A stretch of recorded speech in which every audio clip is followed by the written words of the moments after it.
Hey everyone, welcome to In the Oaks. Today we're going to attempt to take this old rusty grill that I got for free, clean it up, re-season it, and hopefully we're able to cook on it.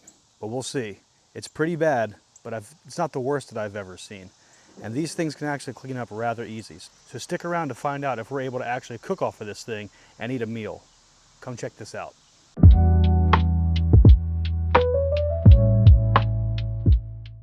As you can see, this is the 2-burner Blackstone Griddle that I got for free.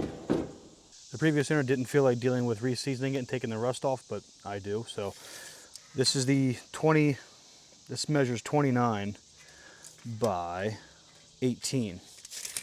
The plan for today is to clean this up, assemble it, and then clean up the top. I'll do a quick cleanup of the components on the outside and take the griddle top off so that we can re-season everything. So let's get started. The good thing about the cast iron is it is relatively easy to clean and bring it back to life. So we'll remove the top and we'll take care of that later. Oh my gosh. Check this thing out, it's barely used. So as you can see, these burners are barely discolored and there's hardly any grease or dirt or anything on the inside of here. So it looks like it was just used a couple of times and put away. So hopefully we can get this thing back in tip-top shape. I'm just gonna spray this with some all-purpose cleaner from under our sink.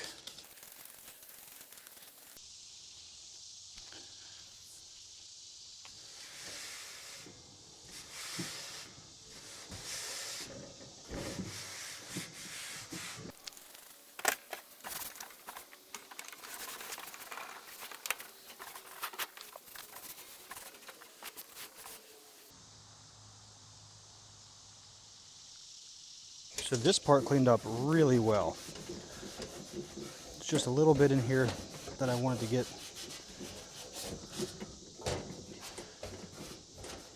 I mean, from the outside, this looks like a brand new one. So we'll call this good, and now we'll focus on these other components.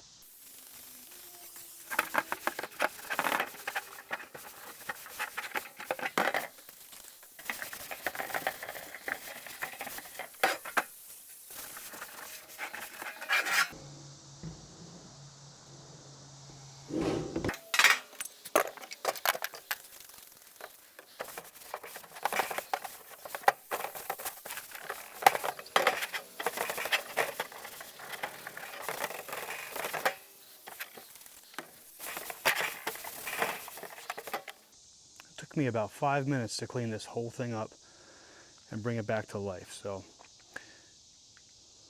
the next step is putting this thing together so we can wheel it around. I've never actually assembled one of these, and I didn't watch any videos on YouTube or anything to figure out how to do it. My best hunch is we're going to turn this thing upside down and just kind of go from there and see what components we have. So let's get to it. Looks like there's some spider webs in there, so we'll take care of those. Oh, one of the things that we saw the other day, actually crawling up the driveway, was a northern black widow spider. The second one we've seen here on the property. It's pretty unnerving to know that they're that close, but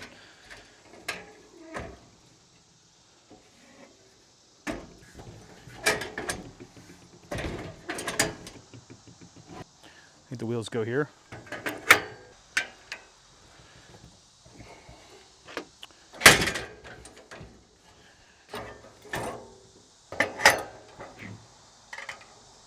This is the tray. So the tray fits in here. The longer bolt goes on the side that's opposite of the wheels. And there's a shorter bolt that goes on the same side as the wheels. I don't know if they actually come from the factory this easy to assemble, but that was surprisingly really easy.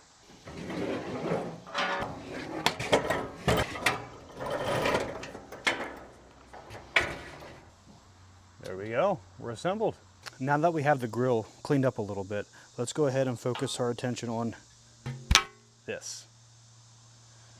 Like I said in the intro, this isn't as bad as I've seen them, but this isn't the best either. So we'll go ahead and take this down, we'll take it all the way down the best we can and re-season it.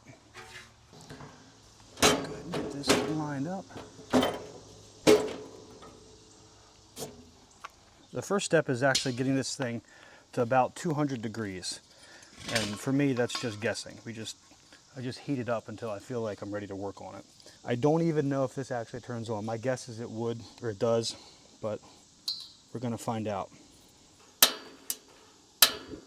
Oh yeah. Nice. So we're gonna let this get a little hot, and then what I'm going to do is take my scraper that I have and try to scrape off as much rust as I can. What I have to clean this is cleaning stone, that's from Blackstone, a little bit of vegetable oil, and my scraper that I use on my other Blackstone. And we're gonna see how much of this we can scrape up. It is starting to smoke a little bit, so we're gonna turn that off and just begin to scrape it. Just start scraping. I'm gonna speed this up so I can spare you the noise of this actually scraping and hurting your ears.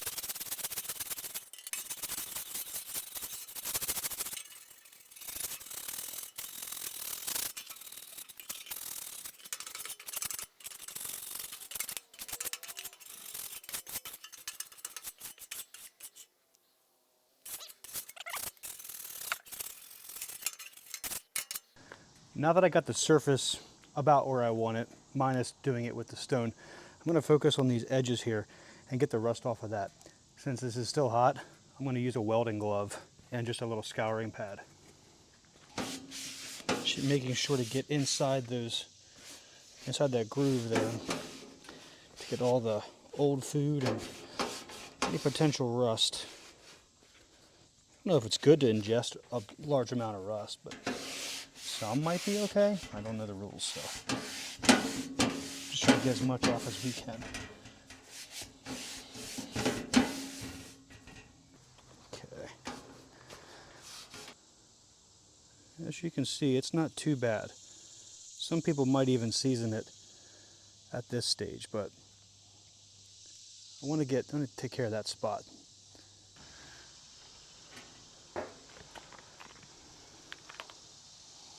Just put a little bit of vegetable oil on here. And I don't know, this is how I do it.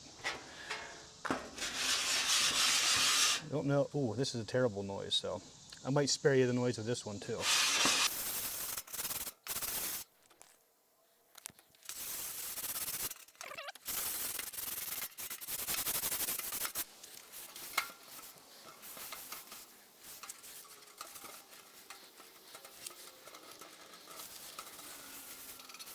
Now we got it down to a spot where we can actually clean it off with a little bit of water. It's still warm. That paper towel is coming back surprisingly clean for just a little bit of work that we did. I'm going to continue wiping this until the paper towel comes back without anything on it. See, they were dirty because I hit the corners. I use a paper towel so I can see how much dirt is actually left on the griddle, so we're getting there. Still a little hot. So we're getting dirty up around the edge, which is okay. So I'm going to call this top good, and I'll focus on this off camera.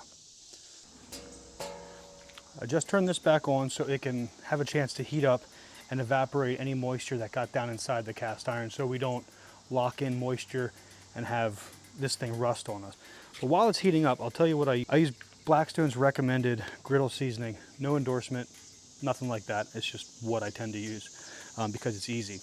And there's actually instructions written on the back here. And for us, we're going to use we have a 28-inch griddle, so we're going to use 2 tablespoons of this. You can follow those instructions on the back because that's exactly what I'm going to do. This was stored in my fridge, so we have to wait a couple of minutes for this to come out of here. But it says 2 tablespoons. I know about what that looks like on these grills because I've done this a couple of times. So I'm just going to do my impatient thing. As I said in other videos, I am an impatient person, so we're going to do our best with this. As you can see, we're not very level here. So we'll spread this around.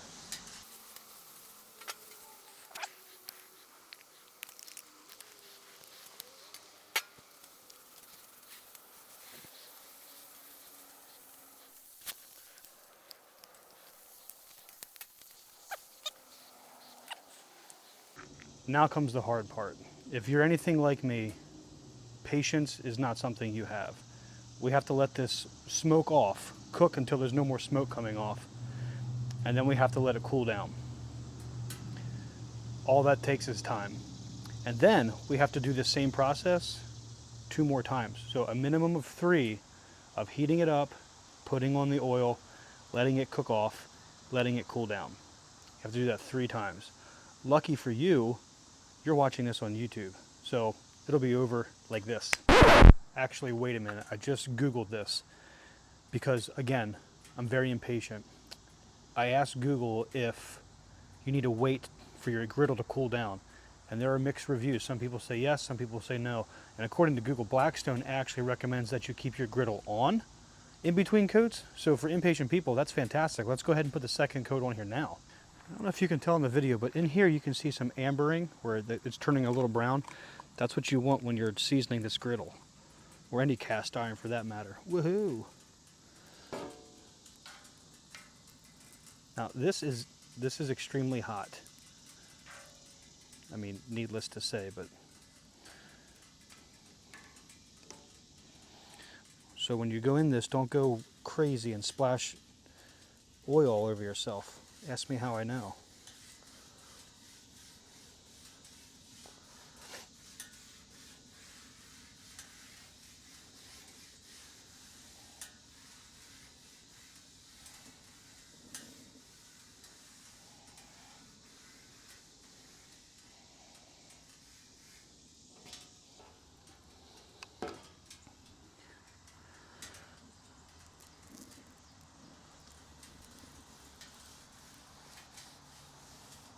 Put a very generous amount for the second coat and let it really cook off.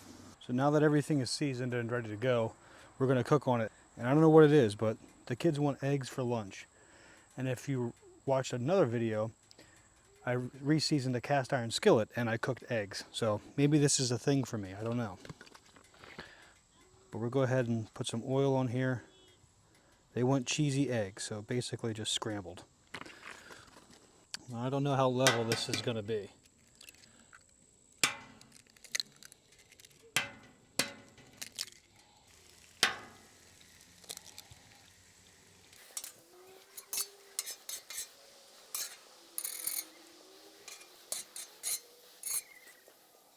Now, I have never freshly seasoned a griddle and had it a completely non-stick surface. So just a disclaimer is there is stuff that's probably going to stick when you do this the first time. The longer you cook on these and keep adding the layer of oil after cooking, that's what gives you a non-stick over time. So don't get discouraged for the first couple of meals you cook. You do have a lot more stickage than normal. I don't know if stickage is a word, but it is now.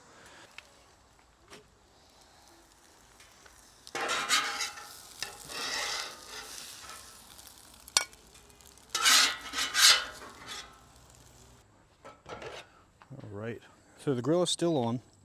We're going to go ahead and clean this up.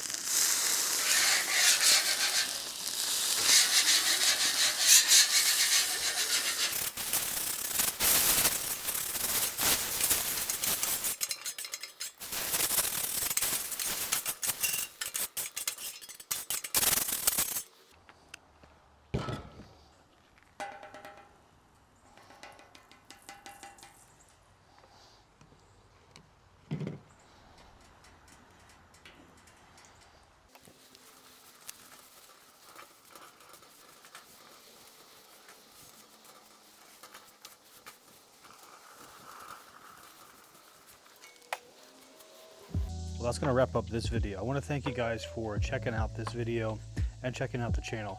We took this Blackstone from a rusted, dirty, torn apart piece of equipment into something that we cleaned up, re-seasoned, and eventually cooked on. So again, thanks for checking out the channel. If you want to see more videos like this, please hit that subscribe button, and I'll see you guys in the Oaks.